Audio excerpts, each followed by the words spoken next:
وزیر اعلیٰ گلگت بلتستان خالد خورشید کے زیر صدارت گلگت بلتستان کابینہ کا 16واں اجلاس منعقد ہوا۔ اجلاس میں Gilgit Baltistan commission on status of women bill 2021 پیش کیا گیا، جس کی منظوری دے دی گئی۔ خصوصی افراد کو ویل چیئرز کی فراہمی کے لیے صوبائی حکومت اور الخدمت فاؤنڈیشن کے مابین معاہدے کی بھی منظوری دے دی گئی۔ کابینہ اجلاس میں سینئر سٹیزن ویلفیئر بل 2021 کی بھی منظوری دے دی گئی۔ صوبائی کابینہ کے اجلاس میں لوکل گورنمنٹ ڈیولپمنٹ پلان کے تحت فنڈز کی منظوری دے دی گئی۔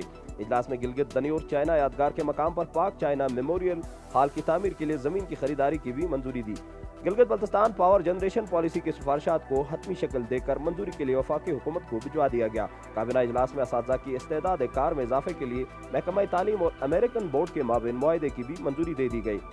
صوبائی کابینہ کے اجلاس میں لوکل کونسل سروسز رول 2021 اور دبئی ایکسپو 2020 میں سرمایہ کاری کے حوالے سے کیے جانے والے معاہدوں کی بھی منظوری دے دی گئی۔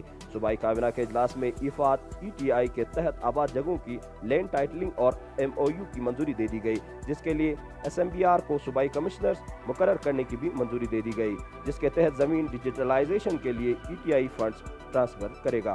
صوبائی کابینہ کے اجلاس میں نمبرداری رولز اور زمین حصول اراضی کے قوانین کی بھی منظوری دے دی گئی۔ اجلاس میں وزیر اعلیٰ کے خصوصی اقدام کے تحت گلگت بلتستان کے مزید 32 ڈاکٹروں کو FCPS اور 4 ڈاکٹروں کی MCPS کے لیے منظوری دے دی گئی۔ گلگت میڈیکل کالج میں پرنسپل کی تعیناتی کی بھی منظوری دے دی گئی۔